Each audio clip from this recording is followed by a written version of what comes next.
Thank you very much. So I'm here to talk about the agony and the ecstasy of entrepreneurship, the trials and the triumphs, and also a few principles I formulated over the years about being an entrepreneur. So my entrepreneurial journey started when I was 18, in 1980. I tasted the joys of being an entrepreneur by accident. I, at the time, was like you, a student. I was an undergraduate studying medicine at Oxford. I was all set to pursue a career as a doctor, and friends and I were holding fairly riotous parties, which is what students do, of course, and the dean in charge of discipline at my college said I'd be thrown out if we continued. So what we did was switch our parties to a local nightclub, then called Scamps. We persuaded the club that we would fill their venue so they should rent it to us for nothing on a Monday night when they were normally shut. And my colleague suggested, rather than just have a party every Monday night, why don't we actually charge on the door, which the club was happy with, and make it into a business? And it seemed a very good idea, and the club took the bar money and we took the door money. And on the very first night, after many weeks of publicity, which was all non-digital, obviously in those days, internet didn't exist, so it was stickers and posters and word of mouth. I arrived 20 minutes early on the first night, and there was already a queue of about 30 people waiting to get in. And I think I knew really in that moment that this was what I planned to do with my career. I wanted to set things up, I wanted to control my own destiny, and I wanted to run businesses because it seemed a hell of a lot of fun. So after that epiphany, I started plotting how I was going to end up as an entrepreneur. Of course, no one used that word much in those days. I did manage to graduate, just about. I then proceeded to work in the city for a few years as a stockbroking analyst. I moonlighted at the time with various part-time ventures. I had a little diet software business working on prehistory computers such as the BBC Acorn and the Amstrad. I had a business reselling share registers for the names and addresses, a business building sets for the theatre. None of these projects worked at all, I think it's fair to say. They were all flops, but I didn't give up. And I was hooked on the idea of being my own boss. So in about 1988, I took the plunge and went full-time self-employed. Now my timing was peculiarly poor because within a year a recession had started. In fact, it was a shorter but deeper recession than the one that finished a year or so ago. But I think once you've sort of taken the proper leap and become your own boss, there is virtually no turning back, and it's very rare in my experience to meet someone who has worked for themselves and then gone back into conventional employment. Luckily, I had no children or spouse, so I knew that if I failed and I lost everything, which is ultimately the thing that all people who work for themselves must live with, especially in the early days, no one else was going to suffer except me. And it has to be said, it's a hell of a lot easier if you start very young. I was confident I could pick myself up and start all over again if it all went wrong, which of course it frequently does. And I think it is very important to concentrate for a second on this issue of failures, because I think more often than not, when people come and talk to me about starting their own business, you know, they worry about failing, and of course they should. You want people who want to be successful, but on the other hand, failures are rarely fatal, and most of them are actually unimportant. I've had a lot of failures, so I do know about the subject. I prefer to call them things like tough lessons, much more cosmetically better. I mean, obviously the most important thing is you shouldn't make the same mistake twice, and you should learn from these mistakes. I can talk to you about some of my highlights or lowlights, as these failures should be known. There was one occasion when I spent with partners $5 million on opening a moule frite Belgian restaurant in downtown New York. we got just about everything wrong it's possible to get wrong. We chose the wrong business partner who within weeks of the launch went into Chapter 11. We chose the wrong location in New York. We were about 5 years too early. We hired the wrong manager. We costed the project wrongly.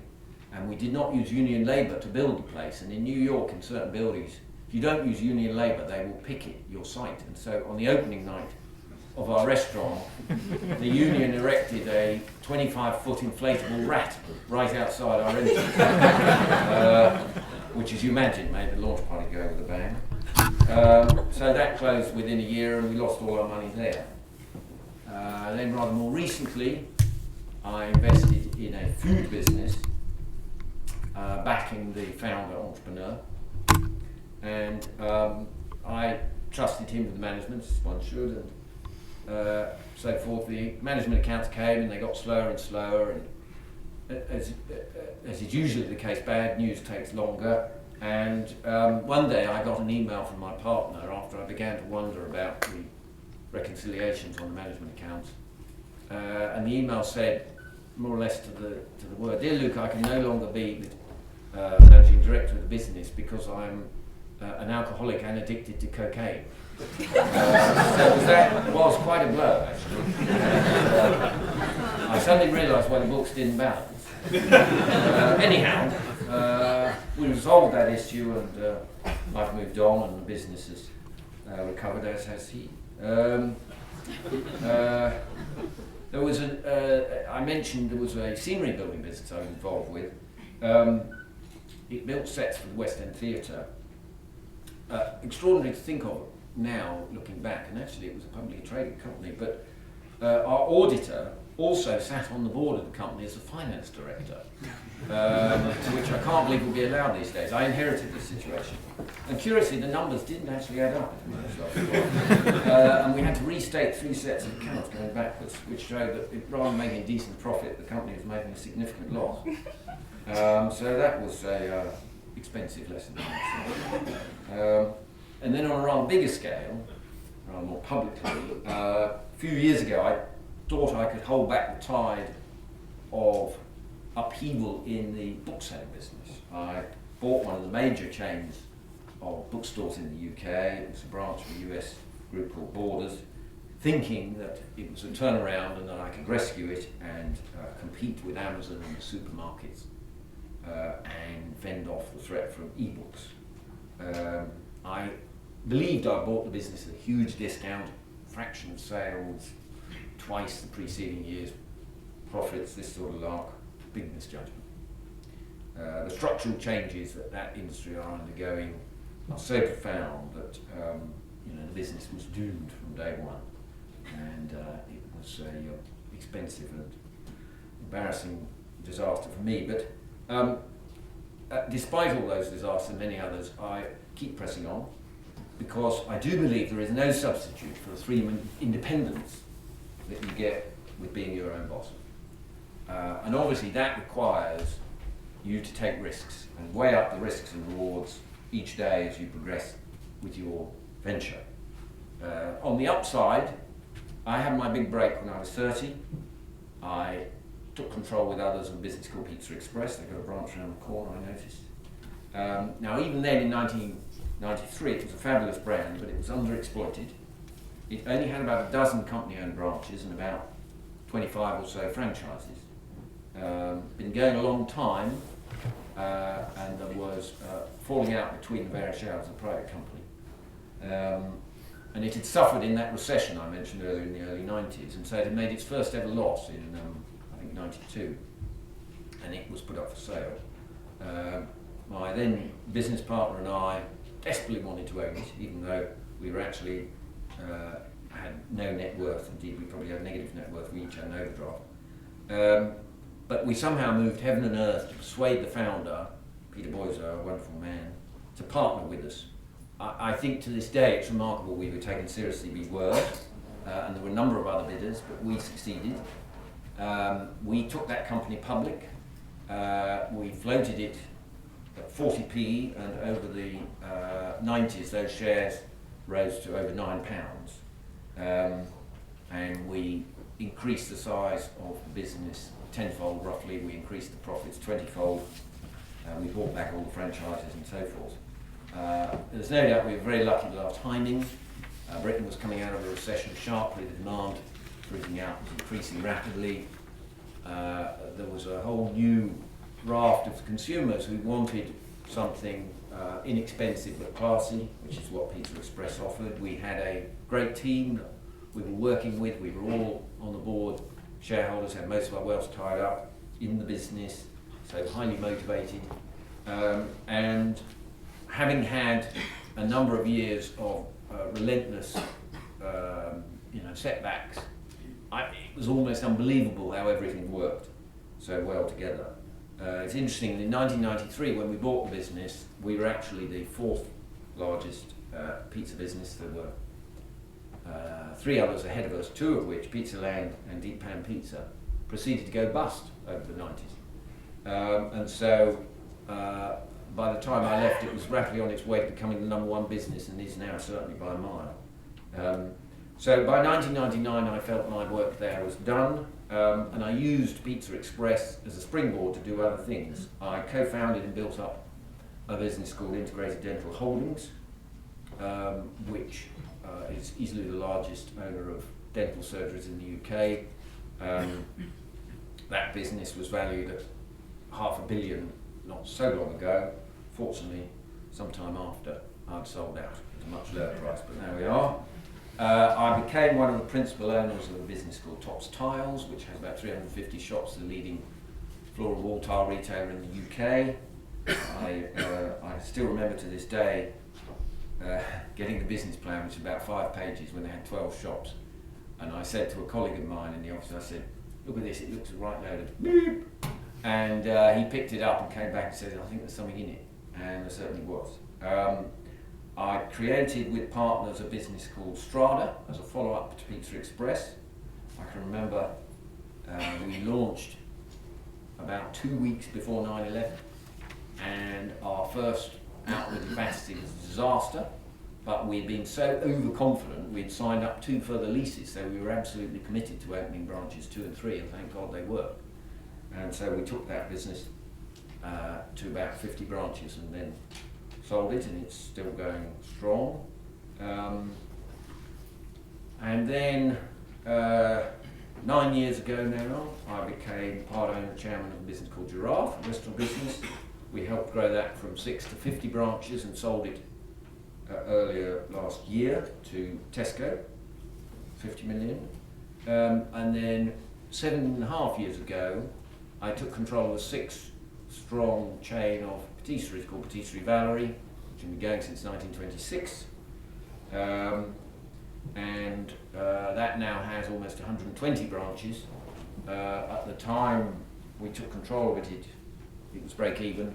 This year it will make £15 million profit. And all these events have only been possible by being an entrepreneur and my own boss. I don't think I could have had as interesting a time if I had worked for other people. And so I think my message is, don't hesitate, but reach for the stars, because I think it isn't a form of avarice, but it could be a very worthwhile endeavour. And I don't just mean from the point of view of making money, but I mean from the point of view of innovation, from the point of view of job creation, and from the point of view of creative satisfaction. I think if you have energy and ambition, you should take the plunge in life rather than live a life of regrets. As Lawrence of Arabia, a very famous British character, said, "All men dream, but unequally. Those that dream at night, in the dusty recesses of their minds, awake the next day to find that their dreams were mere vanity. But those who dream during the day, with their eyes wide open, are dangerous men, for they live out their dreams and make them reality." And I think those who do found and operate businesses as owners are a somewhat distinct breed, and they take a completely different attitude to their work to most others. And I think about this a lot, not just because I'm in business and I work all the time with entrepreneurs as partners, but also because I write a column every Wednesday in the Financial Times, and I have done with before that the Sunday Telegraph for 10 years or more now. And so it's a subject that I think is endlessly fascinating and endlessly important in economic terms. And I think it's of profound regret that economists don't focus enough upon entrepreneurs in their work. And through that I've come up with what I call my 20 entrepreneur maxims, which I will now proceed to recite. So, number one, I think the most important motivating force for entrepreneurs is the desire for autonomy, not money. First and foremost, they want independence and freedom. Free of the bureaucracy and office politics, which in my experience plagues all larger organisations. They want to control their own destiny, and they want the credit for their own efforts. Maxim number two. I think a sense of optimism is a complete precursor to being an entrepreneur. Cynics and pessimists need not apply. You have to believe in the possibility, as Winston Churchill said, of the sunlit uplands. And risk takers, as a breed, desire gain more than they fear loss. And they are therefore willing to sacrifice a life of security which doubtless all of you could enjoy in a bank, a management consultancy, or Deloitte, or one of those organisations, for the excitement and satisfaction of victory if your initiatives succeed. Maxim number three. Enterprise is not a zero-sum activity. I think those on the left miss this fundamental truth. They think capitalism is purely about transfers and redistribution. They fail to see that entrepreneurs and inventors add value and create wealth. And indeed, if you all become entrepreneurs, and all the other groups like you, we'll all be richer. It doesn't matter about competition, because what that drives is improvements and high quality. It's where you have monopolies that you get stagnation, incompetence, and corruption. Maxim number four. Industries and economies move in cycles. I've had 3 big economic cycles in my business career. And every time, there is a recovery. And certainly, most of my businesses are here now. This is a big, strong recovery we're now seeing. And all those doomsayers and pessimists who worry about an imbalanced economy or north-south divide or unfairness or too much debt, that's fine. But talking to entrepreneurs and so forth, I see now huge opportunities opening up, and I think 2014 will be a great year. And indeed, even if it's not a great year, good entrepreneurs carry on regardless, because they are able to grow despite their external surroundings. Because what actually ultimately matters is their own mini economy rather than the national scene, albeit it's always helpful. Maxim number 5, I've always worked with business partners. Now, there are some entrepreneurs who are happy to do it by themselves, but I've always teamed up with others, and I certainly know that most institutional investors always regard a good team as a profoundly more backable entity than a one-man or one-woman band. Obviously, you need to find someone whose skills and ambitions complement yours, but I've always found that if you divide the load, it becomes more manageable, and the celebrations that much better. So, from Russell Joffe, my partner at Giraffe for 9 years, to David Page through the 90s at Patisserie Express, to David Hudley at Integrated Dental Holdings, to my current partner Tom Molnar at Gail's Bakeries and Paul May at Patisserie Valerie, I've been very, very fortunate to partner with some brilliant entrepreneurs a number of times. And they have always had equity with aligned interests rather than differential types of instruments. I'm a great believer in plain vanilla deals where you stand or fall together. Maxim number 6, I believe in the concept of domain knowledge. That means I much prefer to work with entrepreneurs and managers who really know their stuff and understand their particular industry. I don't generally buy the idea of a general manager. I think specialist technical competence, reputation and connections matter. Of course, all sectors require regular infusions of fresh blood and ideas from outside, but I think there is no substitute for lots of practical involvement with solid operators. Maxim number 7, I like a concentrated portfolio. I focus virtually all my investing in a small handful of companies. That's right across all my personal assets, particularly areas I happen to know, like hospitality and retail. Of course they go in and out of fashion, of course multiples rise and fall, of course prospects dim or improve. But I find that I like investing in what I know, and I like concentrating my portfolio. I find that even keeping up with a handful of situations is very hard work, which completely goes against the grain of diversification. But so be it, that's my philosophy. Maxim number 8. I believe leaders of firms have to do 3 things above all else well. They have to hire the right managers, they have to motivate those managers, and they have to allocate capital. If they undertake those 3 duties alone efficiently, then most of the rest is pretty unimportant. If, however, they fail in those tasks, then almost certainly their project itself will go wrong. And therefore finding and incentivising the right lieutenants, because all businesses of scale require delegation, is paramount.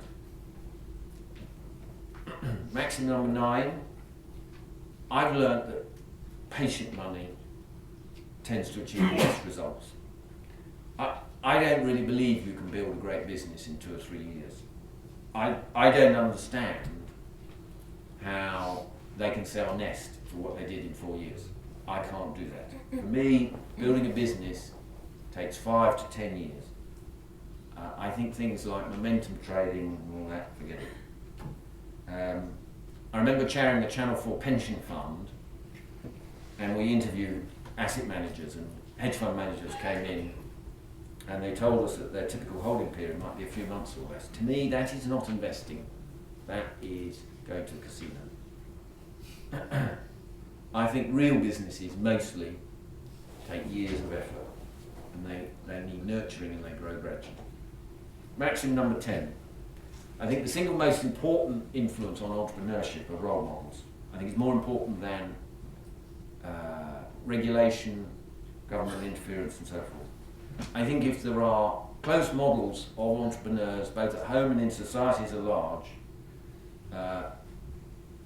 then they are what will most influence people to turn to entrepreneurship. It's much more about culture than bluntly doing an MBA. And I think, role models in societies at large matter a hell of a lot.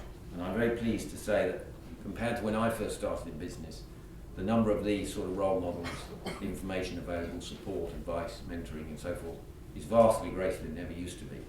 And I think that is having a profound impact on the level of entrepreneurship in society, certainly in the UK. Maxim number 11, I like obsessives. I much prefer someone who is something of a workaholic and fails to get their work-life balance right than someone who is a dilettante. I've met lots of high achievers over the years, and most are obsessives and to a degree have got one-track minds. Because I don't think if you want to be especially successful, then you're going to get it all right. And it's no good just being ambitious. You've got to apply discipline and follow through and diligence as well. And so I don't think I think the idea of entrepreneurs being Renaissance men or women is very unlikely. They are not probably fully rounded personalities. That's not what you're getting. Maxim number 12, execution matters a great deal more than theory.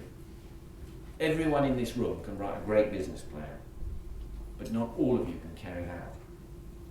And ultimately, therefore, in any business, I think, strategists are much less valuable than people who've got the hands-on ability to carry out business. It's amazing how many slip talkers you meet with great PowerPoint presentations. Ultimately, they tend to get found out. It's got to be about action, not promises. Maxim number 13. I'm repeating myself here a bit. Entrepreneurs work hard. It isn't, I don't think, the life for someone who wants to get rich quick. I suggest you go and work in commodity trading or derivatives or something. Right throughout my 20s, I didn't go on holiday much. I didn't start a family till I was in my 40s, and I've certainly, made some trade-offs. And I get quite a lot of contemporaries of mine who send their young children to come and see, early 20s or whatever, children to come and see me, and they say they want to run a business. And then I say, well, what have you been doing for, oh, well, I had 8 weeks off on holiday. And I say, forget it.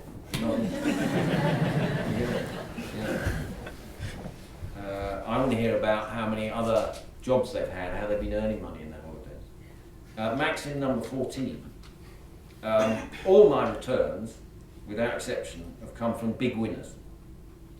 As I said earlier, I've had lots of flops, but actually they don't matter in the grand scheme of things. It's all very obvious, really, but being a business person is investing in equity. And in case, your upside is theoretically unlimited. Your downside is merely your equity stake. And so, if you have a big win, 50 or 100 times your investment, or even 1,000 times, is not inconceivable. And clearly that will outweigh, all things being equal, your failures. Maxim number 15, entrepreneurs are restless by nature. Very many of them are brilliant at building and starting, but very weak at supervising the status quo. They like dynamic conditions. They are much more comfortable with adventure than administration and repetitive tasks. I think it's because they are at heart inquisitive and they want to explore, and they find safety dull, frankly. And so disruption and challenge are what really excites them. And that is why, to a degree, there is an element of the rebel or being anti-establishment in every entrepreneur. Maxim number 16. Many of, if not all of the most impressive companies I've worked with, partnered with, invested in, have adopted, whether they know the phrase or not, a philosophy of Kaizen. Now, my interpretation of this Japanese philosophy of management is a policy of endless small improvements, many of them initiated from the bottom up. And what it really means is lots of small details adding up over time to a better business, and an openness to incremental change, rather than big dramatic transformations that make all the difference. And it's really about the fact that all successful organisations must evolve, or ultimately, if they're in capitalism, they tend to die. And inevitably, those organisations that do adopt a sort of genuine spirit of innovation are much more likely to prosper in the long term. Maxim number 17. Human nature tends to shine the spotlight on one man or indeed one woman at the top, be it Steve Jobs or Mark Zuckerberg or whoever it might be. But actually, most of the finest firms are constructed by a lot more than one person.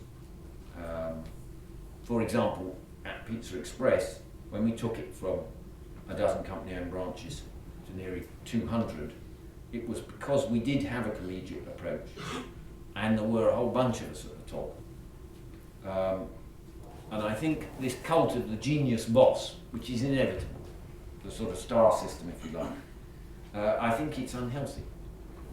Because I think it's A, inaccurate, and B, it helped create a more divided system. It leads to these excesses where employee CEOs, not even founders, not people who've risked anything more than getting the sack, of major corporations here, and even worse in America, can be paid 200 or even 500 times as much as the average employee. That is disastrous. It's bad for capitalism, and I actually think it fails for shareholders too. Maxim number 18. I do think philanthropy and volunteering should be part of the mix.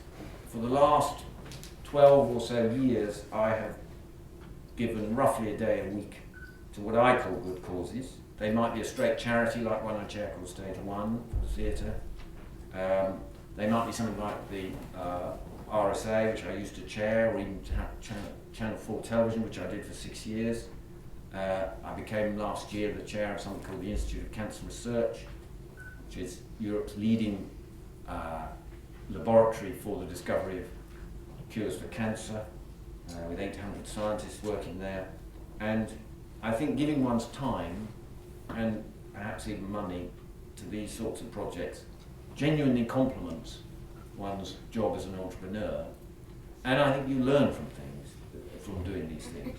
I think it opens your eyes. And so I think experience of the non-profit sector, of social enterprises, and founding one rather than joining an existing one, if that's what suits your temperament, is a really good idea. Maxim number 19, following on from that point, I think one of the secrets to a happy existence is lifelong learning. And I think you can do this very satisfactorily as an entrepreneur, because I think you can roam around, you can launch new products, tackle new markets, even create new companies. And I think it's a tremendous way of accumulating new experiences and hopefully obviously making a living. I think quite a lot of entrepreneurs are actually not particularly good at formal scholarships. No coincidence, but quite a number of the most able entrepreneurs I've worked with have not just been graduates, but have been, dyslexics and so forth. There's a lot of work on all this. I don't think it's a coincidence. These are people who are students of the world, students of markets and consumers. And ultimately that matters at least as much as any formal qualifications. And then, importantly, maxim number 20, entrepreneurs do really matter. They create the majority of new private sector jobs, and that ultimately is actually the most important single element all around the world for a stable society, is the creation of new jobs. Gallup does an annual survey every year, and that's what they say.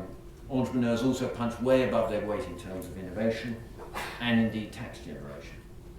And last year I co-founded something called the Centre for Entrepreneurs, which is a new think tank in London to research entrepreneurship and try and educate media and politicians and indeed citizens about the importance of entrepreneurship for our economy and our culture and our standard of living.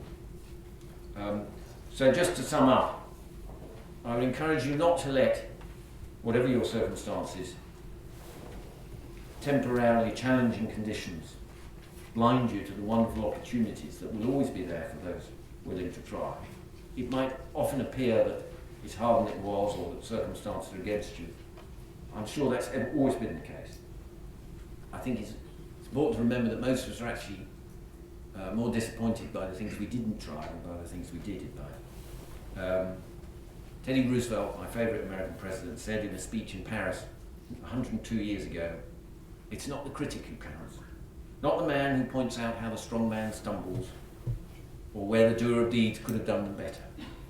That credit belongs to the man who is actually in the arena, whose face is marred by dust and sweat and blood, who strives valiantly, who errs, who comes up short again and again, because there is no effort without error and shortcoming, but who actually does strive to do the deeds, who knows great enthusiasms, the great devotions, who spends himself in a worthy cause, who at the best knows in the end a triumph of high achievement, and who at the worst, if he fails, at least fails while daring greatly, so that his place shall never be with those cold and timid souls who know neither victory nor defeat." I think success is about being vitally engaged in something worthwhile, trying to make a difference for the better, and obviously enjoying life while you're at it. And those who I most admire achieve lasting success by also remembering to volunteer, remembering philanthropy, remember to create things, remember decency and a bit of balance, and to remain captains of their souls. Thank you for listening, and good luck in your endeavours.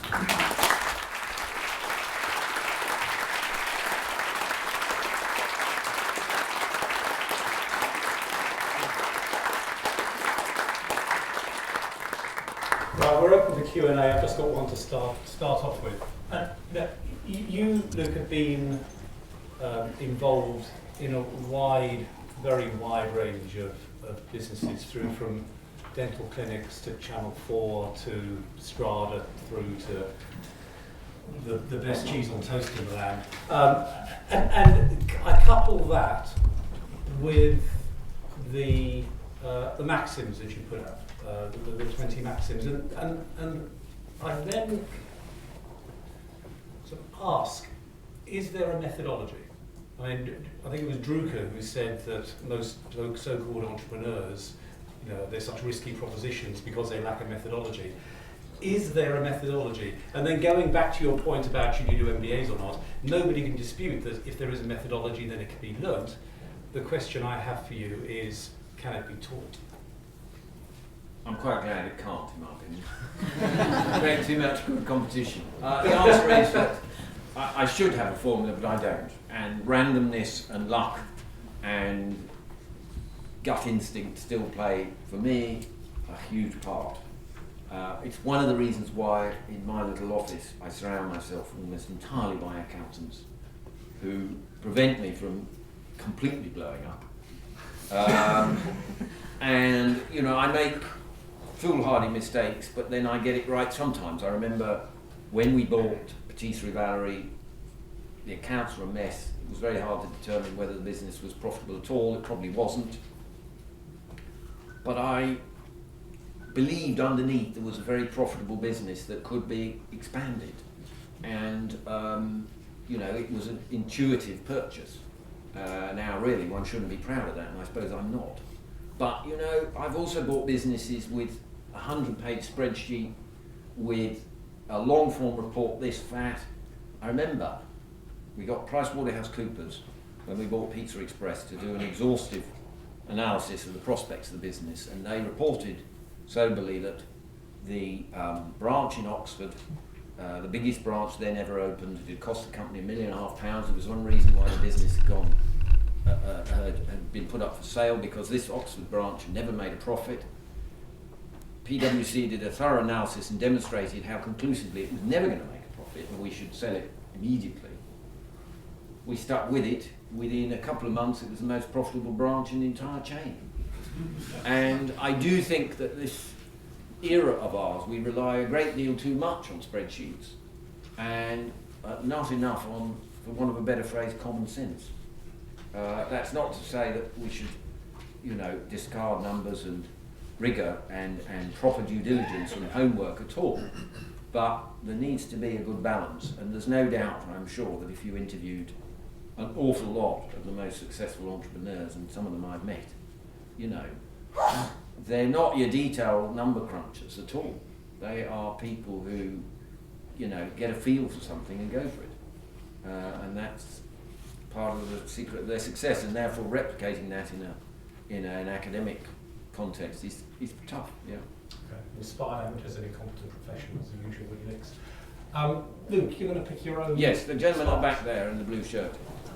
Can we get a microphone so you simply just want to capture your words so that the answers make sense?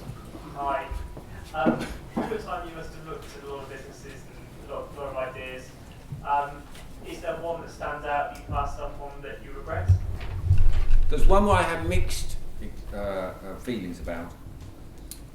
It was the UK's leading cosmetic surgery chain called Transform, and we had a ready to sign sale and purchase agreement. We had completed due diligence. It was a pretty large transaction. We had done exhaustive legal, financial, commercial, etc. And we were all ready to go, and I just got squeamish about it. I realised that at heart, the business is about boob jobs, and that actually an awful lot of the customers were going for a procedure because they thought that procedure would make their lives better, and actually, in most cases, I don't believe it does. And I sort of just couldn't bring myself to do it. Anyhow, a very wily group of private equity players whom I've done business with promptly went and paid actually quite a lot more than we did about 6 weeks later, did the deal and did very well out of it, turned the business. However, not that long ago there was the scandal about the implants bursting, and the whole industry has faced quite a reckoning. And so in a way it was that sort of thing that partly led to my squeamishness. So that was one that got away for sure, yes. Yeah, gentleman in the far top left there. Fascinating stuff to hear. I wanted to ask, you mentioned the different industries that you've been playing in, so it seems mostly retail hospitality. Yes. And you mentioned sort of integrated dental holdings, so some sort of healthcare, and your training in medicine would have led to typically to playing in the healthcare industry. How did you choose retail hospitality and even healthcare?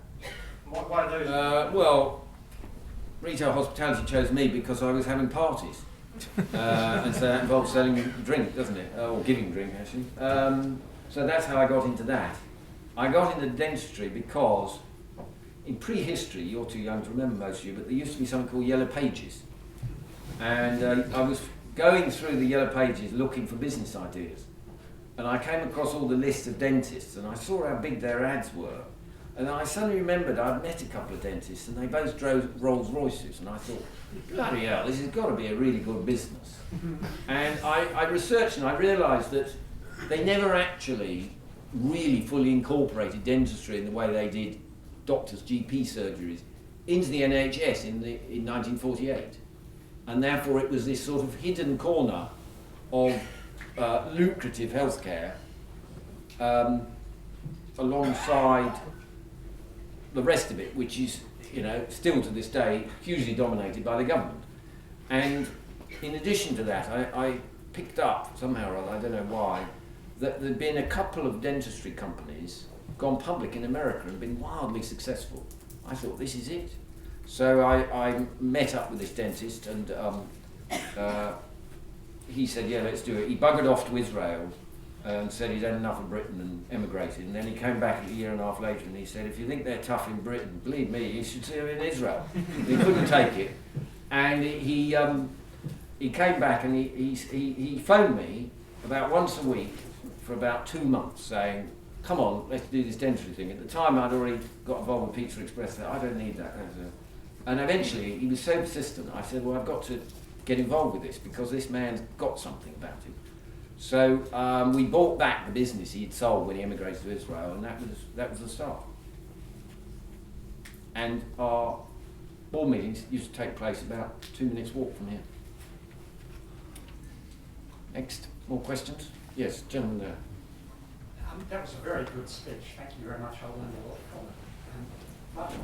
But as compelling as entrepreneurship is, there's a whole range as influential, as clever, and as powerful as what one might call your interests are aimed against you. And they're statist and corporatist and believe that the cake is only so big.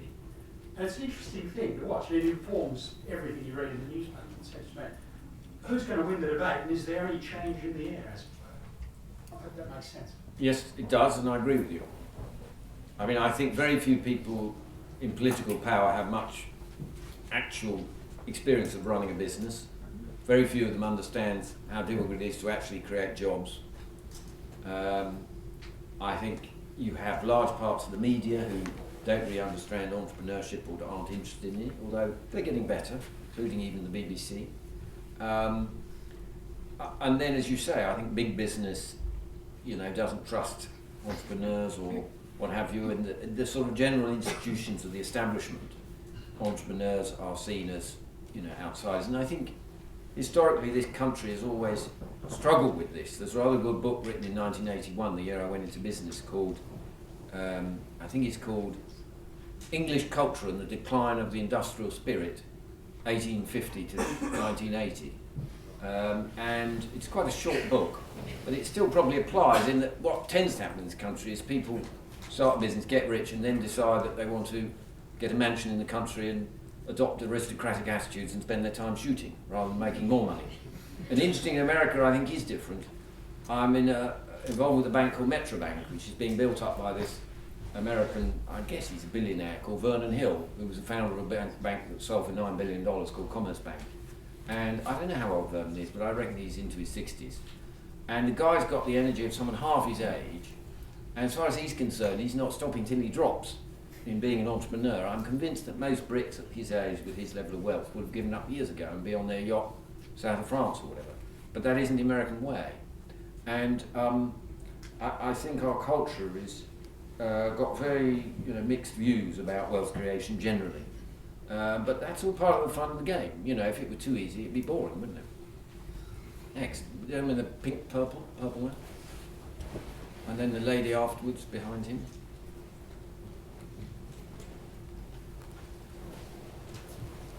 I imagine probably raising funds to support a new venture is a lot easier for you now than it was in your earlier days. If you were to look back on your younger self and you had a choice between expanding your business more slowly but now giving away any equity, or taking on investment but giving away equity, what advice would you give? Very good question. It's always a critical one. I mean, the answer is it is easier to raise money now for me because I write out the cheque myself, yes. I mean, I don't generally... Smart money. But it is dramatically easier to raise money of every sort now than it ever was. And particularly since, for example, I reckon the stock market in terms of new issues is the hottest it's been for at least 12 years in this country, probably in Wall Street too. But all the way down the chain, there are huge numbers now of angel investor using to be. There are all sorts of other investing vehicles. I accept venture capital in a strictly traditional sense is in short supply, but there are many other different sources of money. I think the dilution effect and when you raise money is very profound. Arguably, I could have stuck to a couple of my biggest successes, if you like, not diluted and made a lot more money. Because of course you pay tax on the way out, there's all the transaction costs and so forth and so on. And then when you invest it afterwards, you often get things wrong. And one of the reasons I have stuck with things like Giraffe and in Patisserie Valerie for what some people in private equity or whatever would consider is because I can't find anything better and therefore stick to what's working. And if you've got a business as they are that's growing at 15 to 25% per annum, well, what's better than that? I'd much rather have that than some cash to stick in the bank and earn me 0.5%. Forget it. How boring is that? So I think the answer is, but I'm probably not. All depends on your attitude to risk, doesn't it? I generally say to anyone starting a business, try, if you possibly can, never ever to give a personal guarantee. If obviously you have, then no doubt you want to try and get some money in to get rid of that, and you want a roof over your head. But low overhead should apply in business and life until you can really afford it. I take the view. No overhead. Next lady behind you. Yeah. Thank you, Ted. I want to ask a question about finding the right partners. You talked about... Well, they're here, aren't they? I reckon the reason you go to business school is to find a business partner. Yes. So there you are. I wish it was that simple. Well, keep looking. Are they all of them no good? Are they all of them no good? They're right there. Yes. I suppose there's an element of being there at the right time, at the right place, and having the right mindset and the right sort of vision, seeing the same things, and having that approach. And that is not always a case of, it's often a matter of luck, I would argue, because Of course.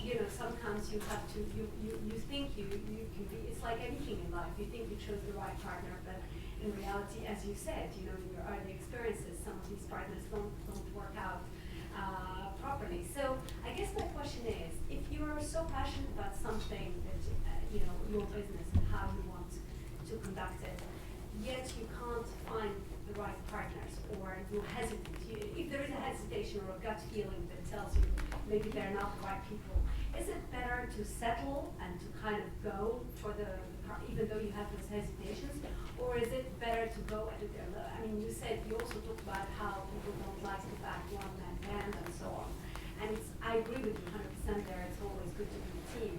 So I kind of want to ask the question: what do you do? Well, the massive winners, Richard Branson's, whoever, are pretty rare. So let's take the view that the likelihood is, your business will be successful but not a spectacular hit. The vast majority of those, I do think, are created by partnerships of one form or another, and those partnerships are never perfect. you know, they're like marriage. It's a matter of compromise and, you know, dealing with the real world. It's not ideal, no doubt. But I am an absolute believer that partnerships make it more enjoyable, they make it less risky, and they're eminently more backable. And you know what?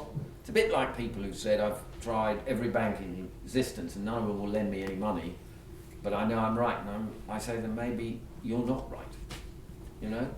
So maybe a bit of compromise, because most business successes require compromise to a degree. Pivot, don't they call it?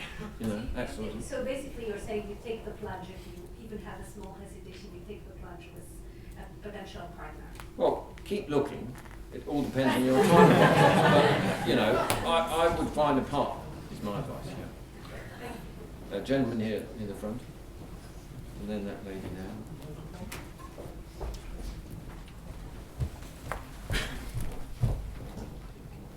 Thank you very much for the talk. It's very inspirational for me that I'm also looking forward to doing some more entrepreneurship ventures. I have two questions for you tonight. The first one, from what I hear from your business experience, I believe you are very good at growing small businesses to 100, 200, 300 franchises or even own stores. The first question is, what are the differences in challenges from going from 1 to 10 and then from 10 to 1 or 200? And the second question is, like, also realize that you are more about buying small businesses and growing them big than creating businesses from scratch. Yes, okay. First question first. What are the challenges of taking it from sort of 10 or 50 to 100 than from 0 to 10? I mean, it's obviously very risky in the early days, and most things that try to go from 0 to 5 fail. And, you know, anything and everything can go wrong. Once you've got a formula that works and you can replicate and roll it out, it can become more straightforward, but you can also get distracted. You can also lose momentum, and you can also become bureaucratic and lose your, you know, sort of enterprising and innovative streak. So it's partly about keeping it lively and adapting and remaining an exciting place to work and be involved. And, you know, I think in some ways boredom's the greatest enemy, and certainly you know, it can become boring if you just do the same thing repeatedly. Your second point was about buying businesses rather than starting from scratch. The truth is, referring to what I said earlier, if you start from scratch, the risks are very high, particularly if, say, restaurants or retail. Once you've got to 5 outlets, you've probably got something. And so I am very lazy, and therefore I would much prefer when someone's done a lot of the heavy lifting in the early days and got to 5 and pay up to become a shareholder in a business with 5 outlets that we can then grow quickly. Also, I'm impatient. It takes too long to get from 0 to 5, and the chances are it may well not work. So So your expertise is more about taking a business which is from 5-10 outlets, more as a formula that works, and replicating it. Yes. I mean, I can invent ideas, and I did with Strada, and I do invent things, like Centre for Entrepreneurs last year, but actually, you know, I'm probably less inventive than I was, and there are cleverer people than me, so they can do the inventing. I'll do the backing. They can do that. The one at the front there. Thank you. As a lady entrepreneur working on my first startup, I've got a very personal question to you. What is your very honest view on women in entrepreneurship, and who would you call the most prominent lady entrepreneur in Britain?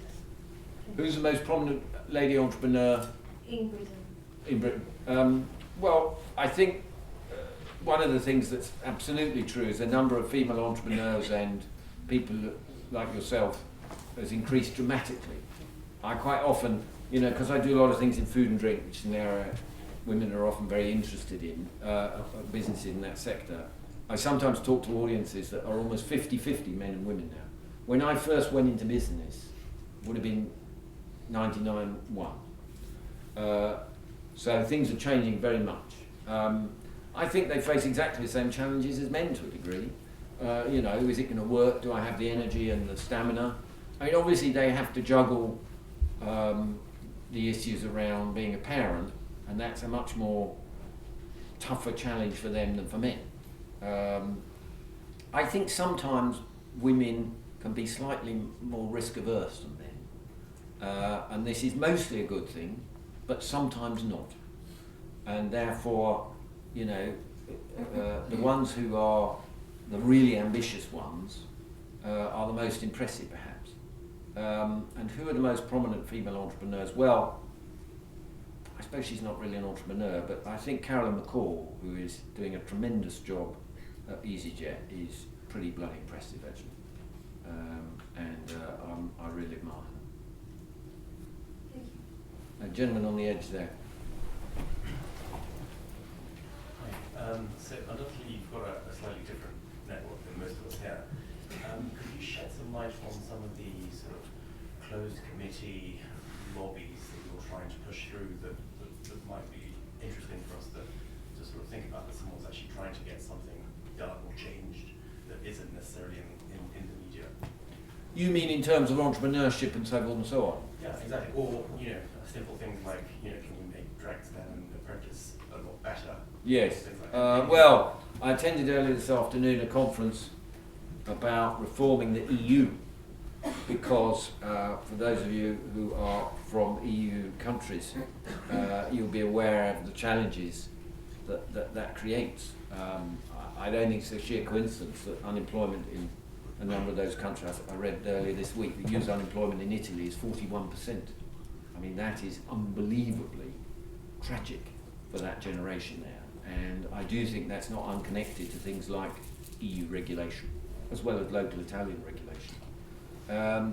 And so this conference about the EU was about, you know, how to change the regulation. You know, who defends it? How does the Parliament work with all these MEPs? A lot of them are there to create laws, so you can eliminate one piece of regulation and then they're creating a new piece. And which are the areas of law that are the most damaging to entrepreneurship? But certainly Europe faces huge challenges in the years to come as regards things like red tape. And if we don't tackle that right across the piece, then we can expect, you know, not just a relative lower standard of living, but conceivably an absolute lower standard of living. So that's an area that I think is very important, and I think that there is increasing mood amongst a number of countries in Scandinavia, Germany, Holland and places, to reform the EU, to make it much more pro-job creation, which is what it should be. And I don't mean, you know, government creating jobs, I mean entrepreneurs and private sector creating jobs. Yeah, gentlemen here. Thank you very much. On your maxim number 18 with regards to charity and philanthropic, you're paying extreme importance to it. Why is that? What's the deep reason behind that? Well, I think you learn. So I think it's this point about lifelong learning. So for example, Institute of Cancer Research is teaching me about how pharmaceutical companies and laboratories develop new drugs for cancer. And that I'm finding fascinating, amongst other things. I think it balances out. You know, you sit round at board meetings and you're thinking about cutting costs and driving more sales and making more net margin and this, and then you balance that with a non-profit where its concerns are quite different about doing good. And so I think that's healthy. And I think, bluntly, I have much less respect for those entrepreneurs who are very successful, very rich, and all they do is spend all their time either making money or spending it. I think that's vulgar and unimaginative, personally. Next. Getting to the end now, so another couple. Sure. A lady there in the white top.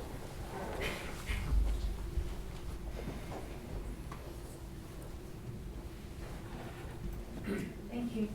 Questions about building the right team. Do you have any interesting stories or examples where you're able to attract the right team without necessarily paying them or like financially monetizing them? It's a startup. I can't really afford they're expensive people, but I'm trying to really attract the talent. Obviously equity. Get them to buy into the dream. Make the place fun. I think companies that make the place, you know, they look forward to turning up to work because of the jokes, because It's a light atmosphere because they're praised, because they're encouraged, because they're learning and improving, and because there are like-minded people around them.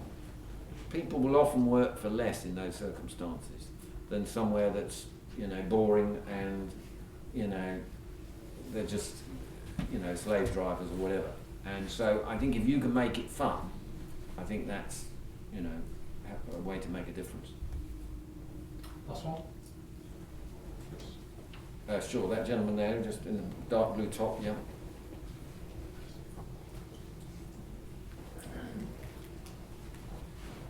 There's a quote that says, it's not what we must learn that's important, but what we must unlearn. And do you think that's true for the education system in this country, that we're taught to be employees, not entrepreneurs? And how would one go about unlearning that which must be unlearned? Well, that's a very thoughtful question. I think the teaching profession has a certain amount to answer for. I think the careers advice departments have a lot to answer for. However, it's changing for the better. For example, there's all sorts of organisations now, like Young Entrepreneurs and others, that work with schools to help teach people about the possibility of starting their own business. I was at a school on Harrow Road not 2 months ago doing a lesson amongst a bunch of 16-year-olds, basically getting them to try and draw up their own business plan and get them into groups and what business would they start. And this was a class of students of whom probably a tiny minority English was the first language spoken in their home. And it was not in a wealthy part of this city. And it was amazing how excited they were at the prospects, and they get it. They understand what business is and making a profit. And you don't have to have all sorts of degrees to go out and do business. So I'm all for academic learning for its own sake, scholarship and so forth, exams too even. But I do think that entrepreneurship, this whole sort of freelancing way of life, is the future, because I think most of us are going to live to quite a fine age. We're probably going to have more than one career. We might have a whole portfolio of careers. I think particularly as we get older, the idea that if there's a more traditional career that comes to an end for whatever reason, then you can have a number of activities, some that might be non-profit, part-time, whatever, and the era of giant organisations employing hundreds of thousands is gradually drawing to a close. And that's why, for example, Stats IRE suggests that big companies aren't creating any more new jobs, it's new businesses. There's 500,000 new companies launched last year in Britain, new all-time record. There are more people self-employed in one form or another, many of them one-man or women bands, than ever before. And it is a totally valid option for all sorts of careers. And so the fact that so many of you have bothered to come here this evening on a wet January night demonstrates visibly that all these brains want to go and do it for themselves, and I think it heralds an incredibly positive future. Thank you very much. I think it's more than that you all want that positive future. I think it is vastly that you wanted to hear, as I said, a great thought leader and a multiple serial entrepreneur give just a little bit, but 20 Maxims, that's not bad. I think that's a record for us to have.